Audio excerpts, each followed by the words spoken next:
Welcome to today's session in a new month already, Piripi.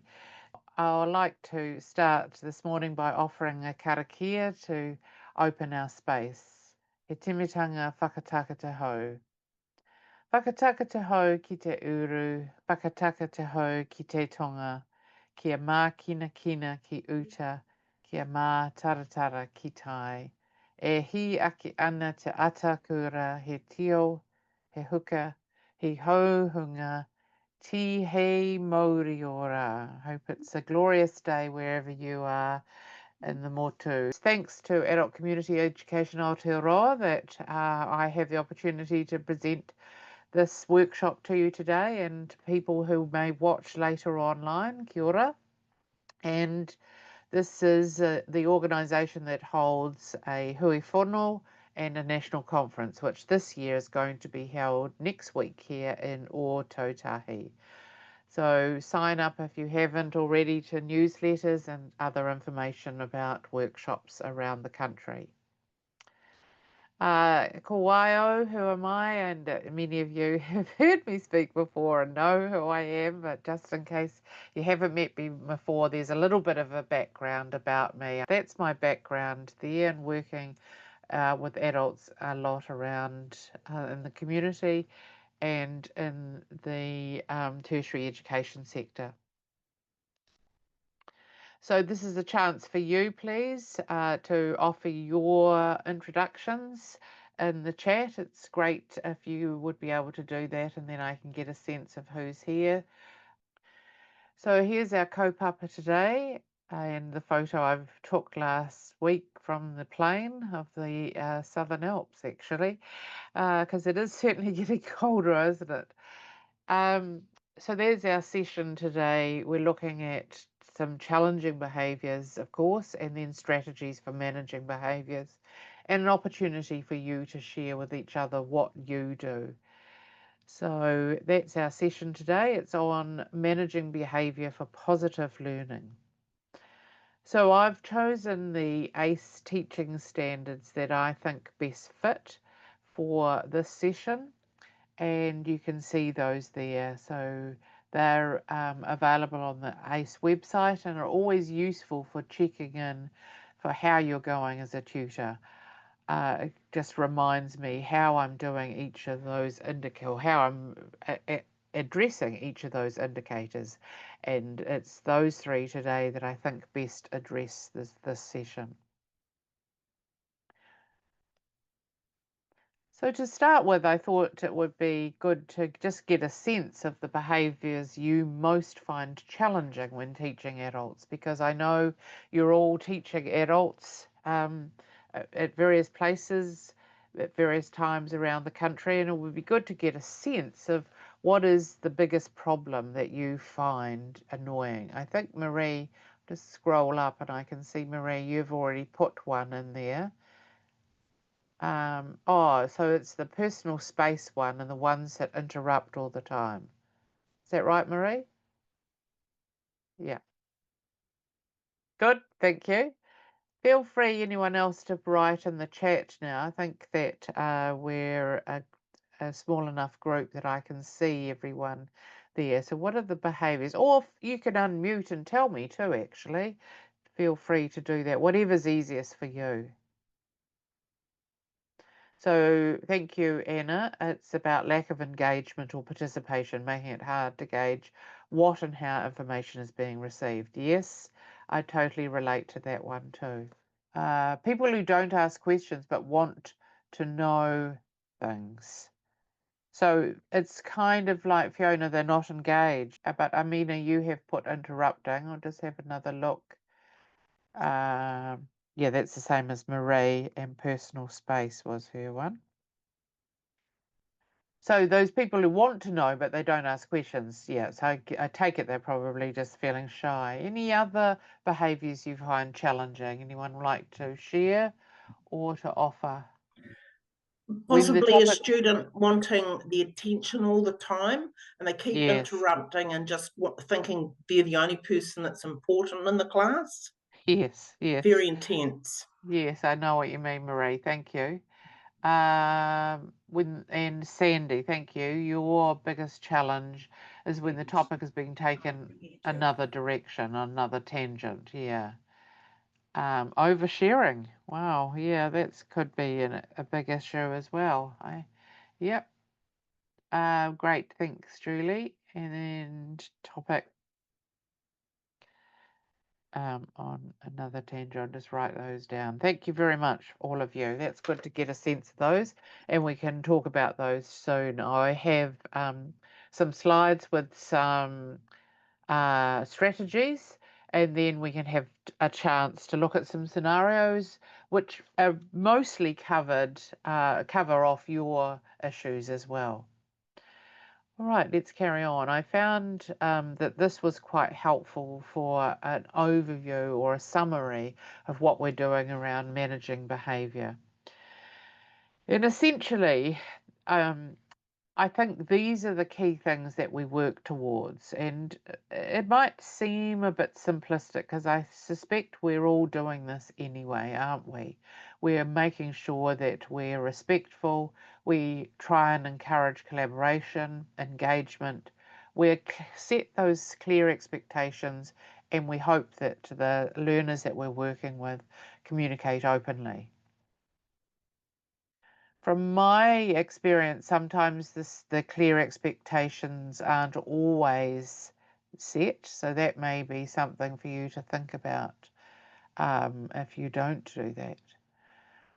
The other information I want to just share is a little bit of background around why people misbehave, and I'm sure you'll be familiar with this metaphor of the iceberg. And the fact that behaviour, as it says, is always about communication, but also it's about what we don't see.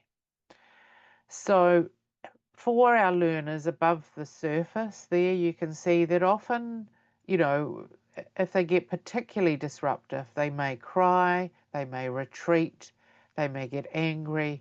Sadly, sometimes they may hit or they may self-injure, get into a rage, and unfortunately sometimes break things. Now, they may be extremes.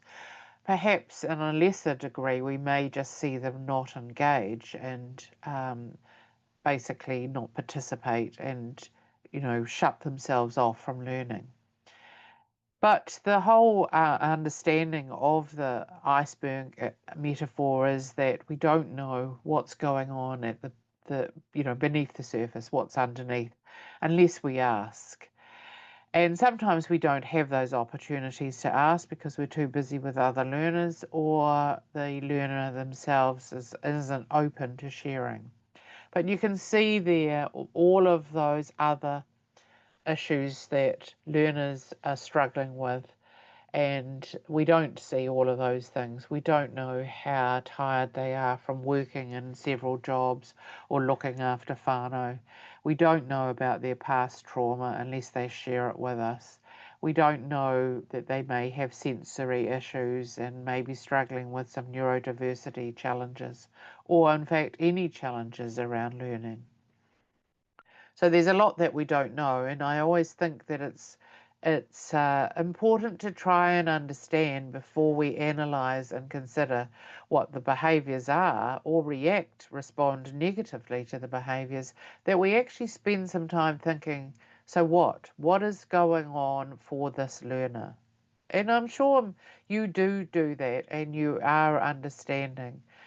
But I always think sometimes I've missed it. I've missed seeing some of the signs from the learner, and that is a time that I can feel very sad when I see, when I think back about how I might have engaged with a problematic or challenging learner. So a lot of my experience with working with learners that behave in a challenging way and don't always learn have been primarily in the prison system. And certainly there was a lot of self-injury evident. There's a lot of breaking things, a lot of anger, rage, as I said before. And oftentimes it took a long time for learners to trust me, to tell me about the other things that sat behind or sat below the surface, so that I knew actually what was going on.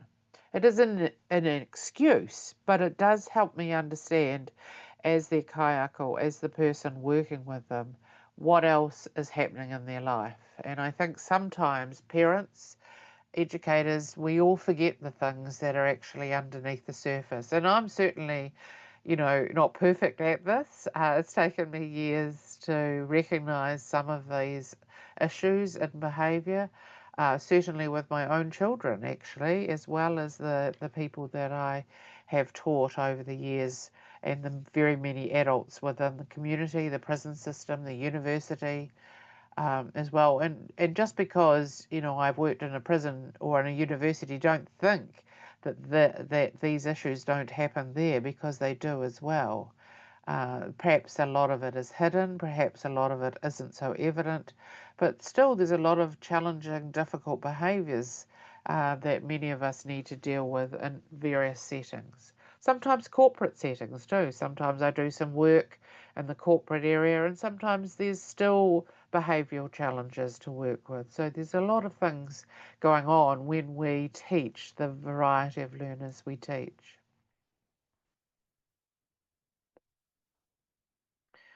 So I have about 5 slides now that I am going to share with you about strategies. So these are taken from various documents, various sites, and various ideas that I'd like to share with you. You'll be quite familiar, I think, with some of them, and some of the models I find more appealing than others, but I think the slides or the work that I've chosen will give you a variety of strategies that you can think about considering in your problem areas or the scenarios at the end. We'll just see how we go for time at the end.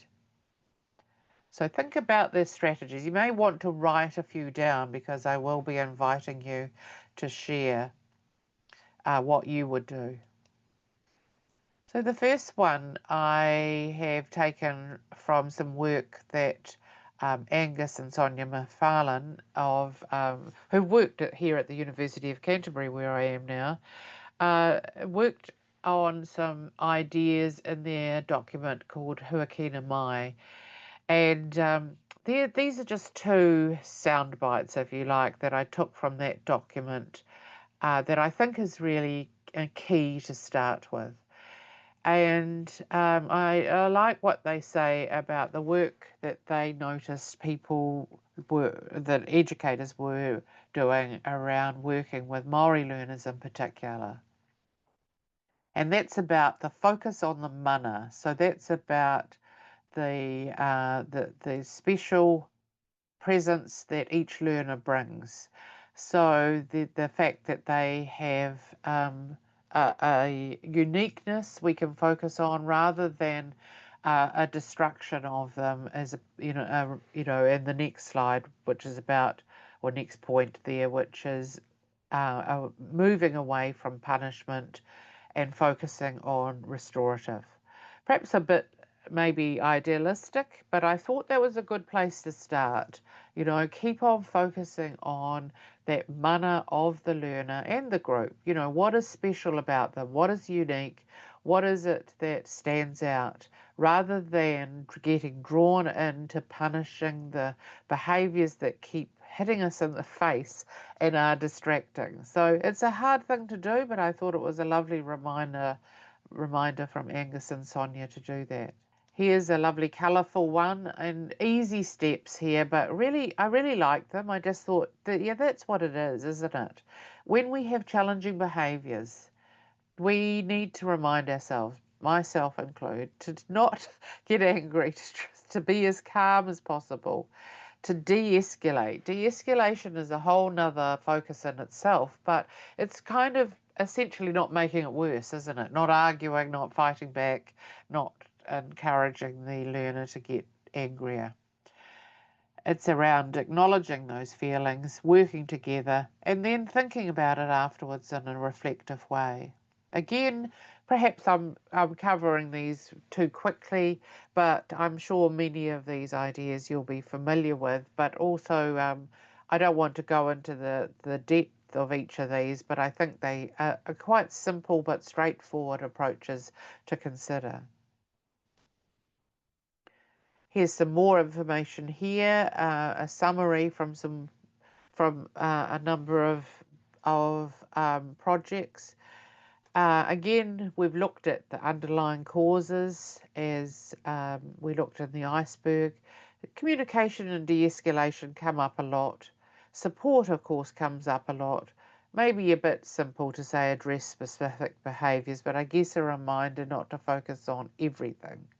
And then we're always good to remember to get support from your colleagues, from a manager, from a friend, from someone else when you're dealing with challenging behaviours. I've got 2 slides now on do's and don'ts of adult classroom management. You'll see the link at the bottom, so you can go to that link and find out more information. But I thought, again, these positive points here helped remind me what is important. And we've covered some of those already around the ideas of expectations, around communication. Diversity is important here because if everyone feels recognised, then we cater to everyone's special learning needs or approach, and they feel unique within the learning space. Feedback is something we haven't talked about there, but it's important to ensure that we continue to do that, and that adults and the learners feel appreciated and they can improve for themselves. Flexible teaching, of course, that helps with everyone when they have different learning styles and helps with engagement. So the more variety we offer, the more people will engage. Self-directed learning, of course, too, is good because then people can have some autonomy with their learning and they can really get on with their own work, which would undoubtedly fit in with their lives. So that's do's, and then we've got some don'ts here. And so the don'ts, I think, again, speak for themselves. Sometimes we can underestimate learners' experience. Sometimes we can ignore learning styles. Sometimes we forget about, try and overload the learner, perhaps give them too much information. And then we don't focus. Perhaps we don't take notice of feedback. Maybe our learners give us feedback in our evaluations and we don't take notice. Rigid structures never work well because flexibility really helps more with learning. And technology, of course, is an added bonus because it gives people opportunity for other resources and a different way of learning. So just a couple more slides. Thanks for your patience, and then we'll have a chance to really talk about which of these strategies you might use. So 10 strategies here, and again, some of these we've covered off around appreciation, rapport, the environment, bit of de-escalation there, looking at the root cause. Yeah, number 7 I like. Develop together an agreed solution. So really communicating together how you're going to work going forward and highlight that and perhaps contract the learner to the next steps. Number 6, I slipped over that one. Looking at the future and what outcome, that's all part of a plan what you could negotiate with your learner. It may be appropriate to inform others. Sometimes, if I have had a learner on a particular, learning in a particular way or doing something that's a little bit different, I may tell others who also interact with that learner to say, this is how I engage with this learner. I've let he or she do this at this time, have music going because that seems to work or something like that. So I may tell other educators. And the final one there, be be mindful of your success and learning as well as you go. So, of course, that's about the learner's learning and success too. This last one is very similar to one that I showed earlier. Again, it's very simplistic, but it again talks about being calm. Um, it talks about giving choices. I think sometimes educators still treat adults like children and don't give them options.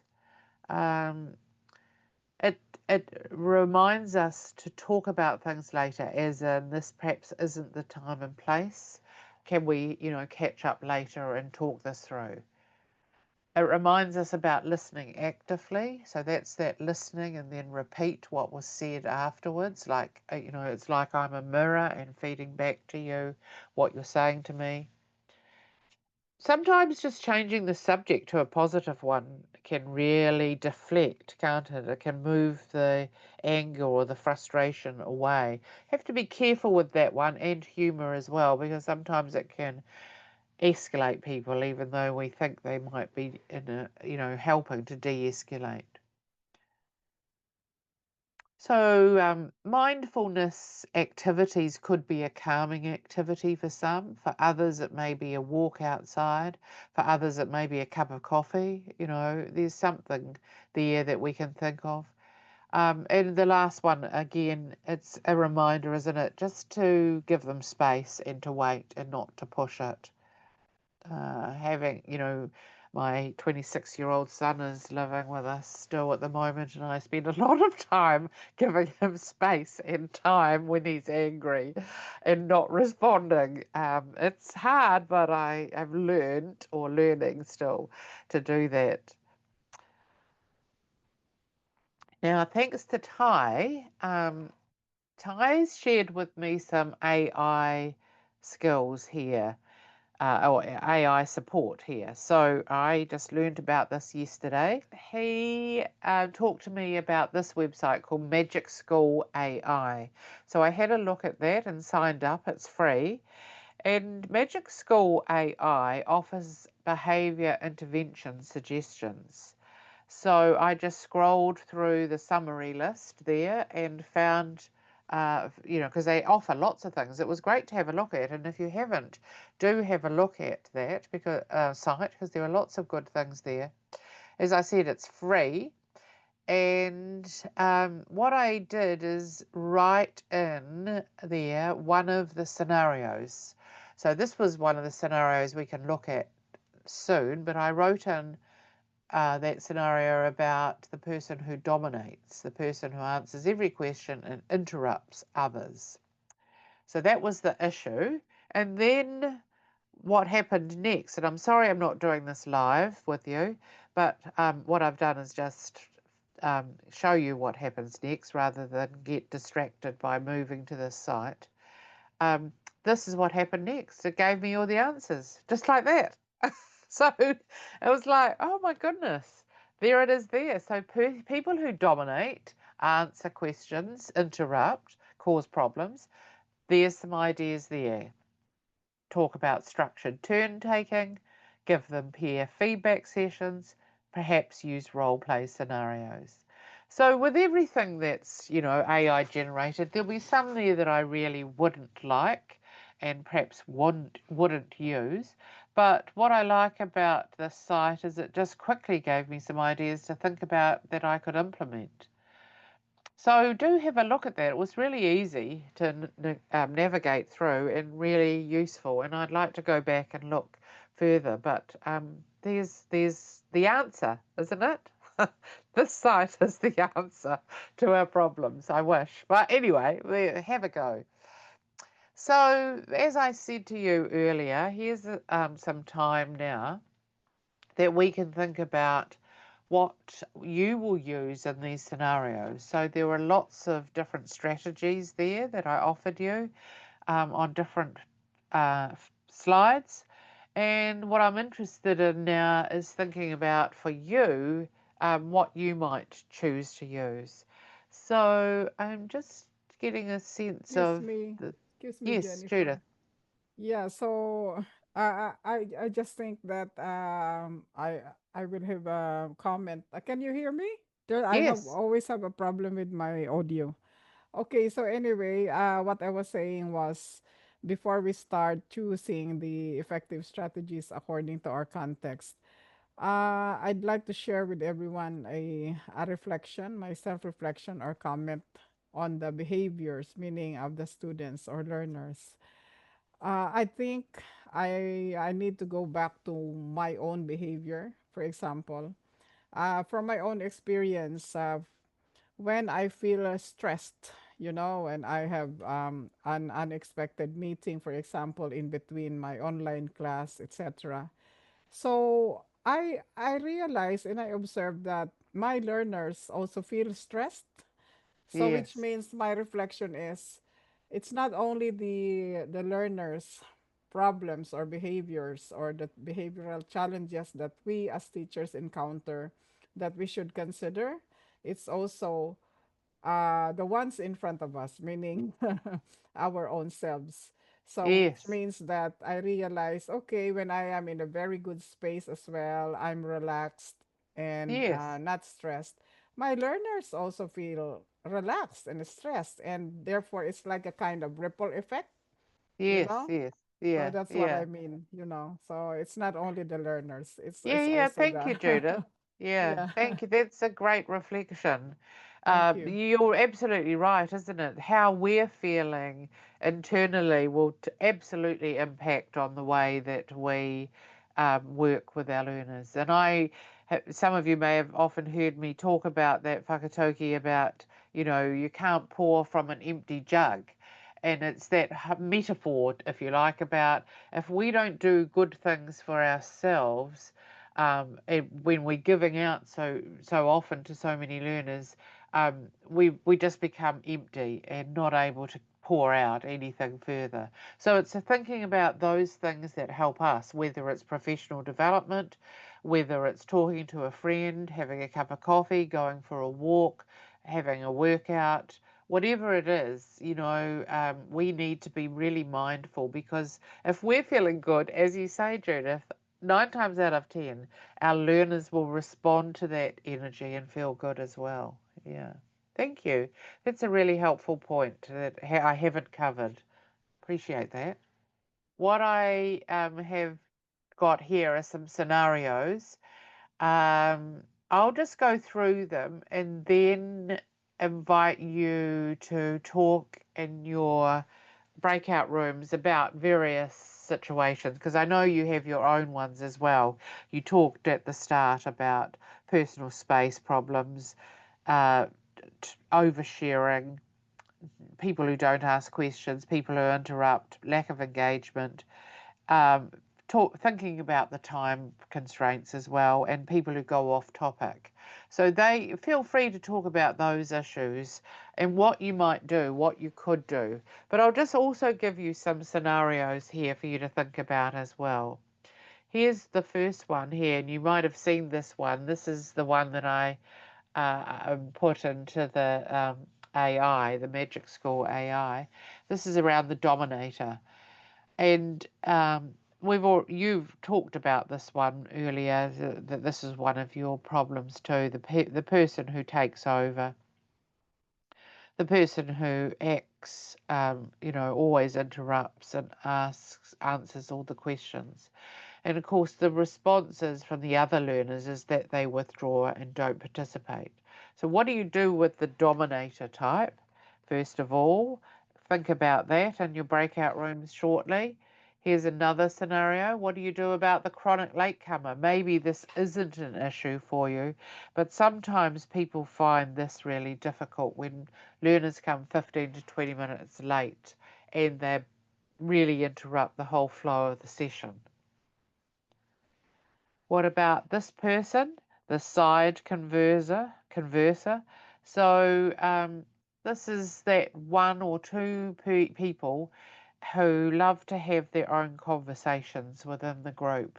They can be really disengaged because they love to talk, and it's distracting to others. And then we've just got a couple more scenarios. Here's the disengaged.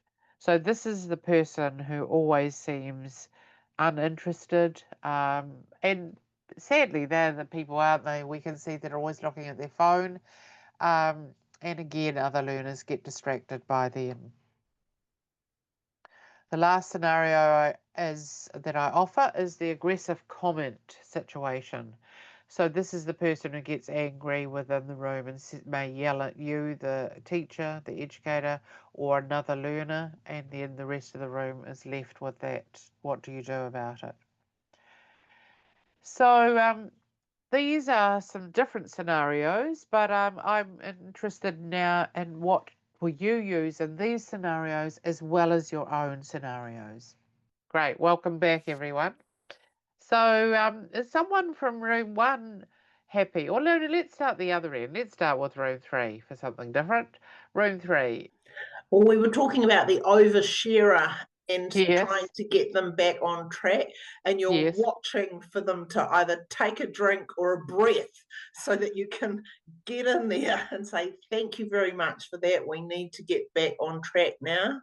Yes. And with the oversharer, and I guess that's the dominator to some extent as well. True. We True. didn't come up with any great pearls of wisdom for my student with a too close personal space. No. Oh, okay. No one did. Right. But you discussed it anyway. Yeah. Okay. Thanks, Marie, and thanks, others. You might want to give that magic school a go, Marie, and see what they come up with. Yeah, we did mention that too. So I said, Maria, maybe we should check out the magic Yeah, school, yeah, especially yeah, with yeah, yeah, and see what they said boundaries. about Yeah. personal The only space. thing I've tried is managing the student next to her better and moving her away and, managing her rather than the Yes, student that's causing the problems, because I'm really running into a brick wall. It's been going on for some time. right. Yeah. Oh, well, I'm sorry to hear that, Marie, but yeah, maybe give Magic School a go. Actually, I might give them a go afterwards too and see what they come up with. It's always good to hear other people's ideas there. So thanks, room 1 rather. What about room 3? Sorry, we started the other way. It's room 3. Let's move now to room 2. We came up with a couple of strategies for both Dominator and the chronically late. Yes. With Dominator, we came up with basically to appreciate their participation and try and get them on board to help bring the rest of the group in to along the lines of, hey, really like that you want to participate. Now, can you maybe help me help the others so that we can Yes. to Nice. to showcase their leadership somewhat. And Yeah. Judith also mentioned when manually setting out breakout rooms, maybe making them the leader so that they Yeah. can then help the rest of their group to then speak out their ideas and opinions. Great idea. Thank you. Yeah. That's the dominator. So take those core personality traits and help them help others. Nice. With the chronically late, find out the reasons and see if it can be accommodated. Maybe Okay. if Yes. you've got multiple classes, they could maybe be shifted to one that better suits their time frames or Lovely. their timeliness needs. Yeah. If maybe at the beginning of the class, like if it's only a couple of minutes each time and they're able to slide in quietly, Yeah. catch up on what any questions that might have come up from a previous class, or to start out with where people are at, Yeah. so that by the time they do join, maybe that's actually where the crux of the class starts.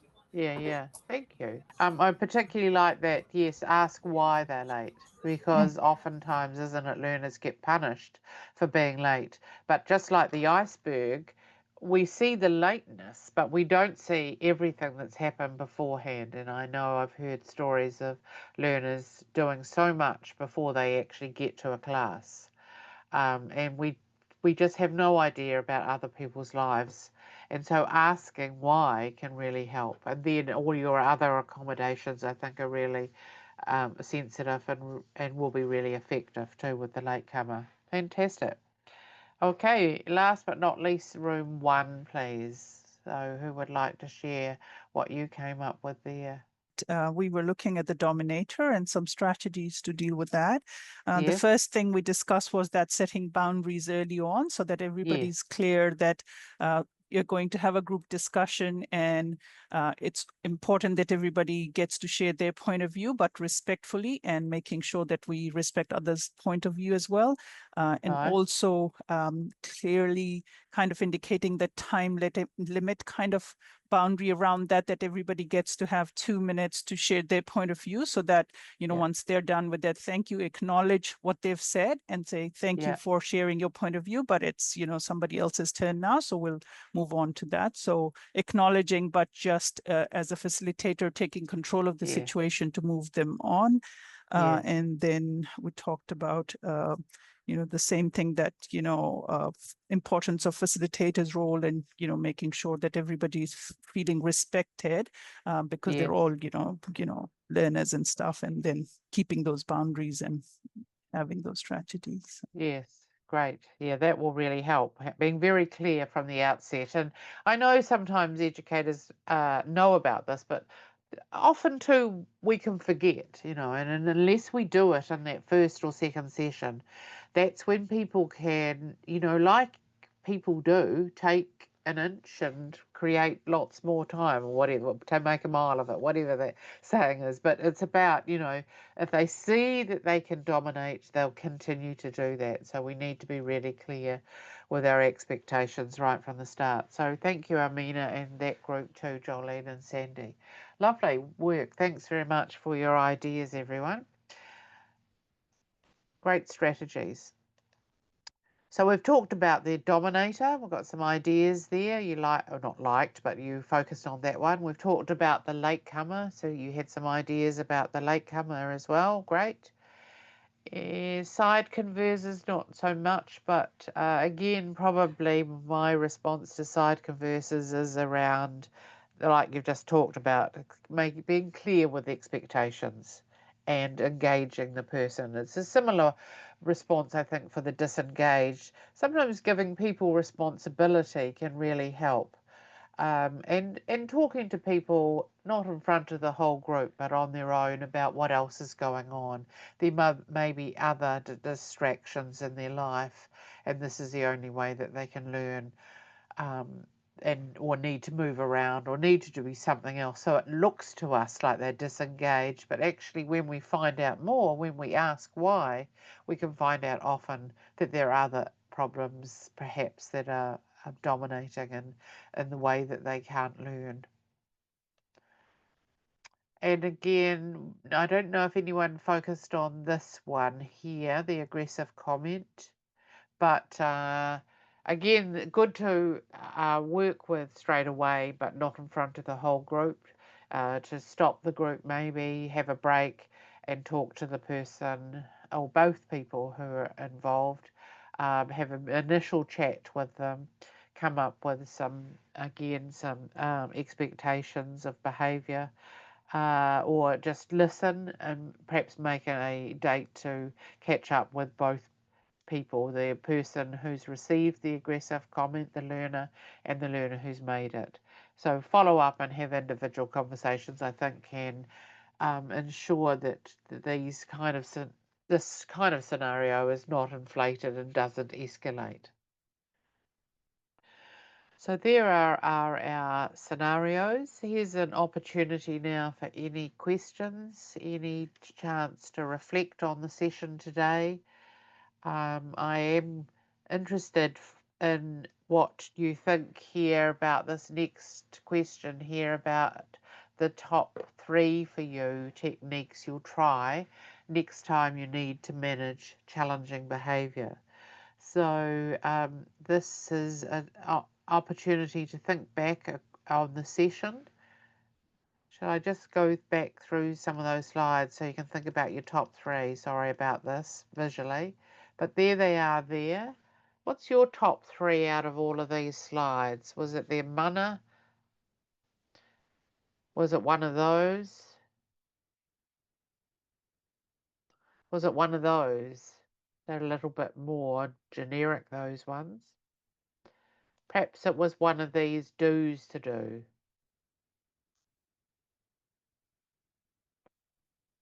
I'm sure you don't do any of those, but sometimes the don'ts are a reminder to each of us. What about this one? There was quite a list there of 10, but were any of those ones that you'll try, your top 3? And then finally, perhaps was one of these a de-escalation strategy? Will it be one of those? So lots of responses there. And maybe it might be Magic School AI. So have a go if you liked the look of Magic School AI. Excuse me, rushing through again. So I'll offer a karakia whakamutunga. So in Te Reo Māori, it is kumutu a mātou mahi mō tēnei wā manakitia mai mātou katoa. O mātou hoa, o mātou whānau, ao ki te orangi. Peace to the universe, everyone. And there are our references from today's session.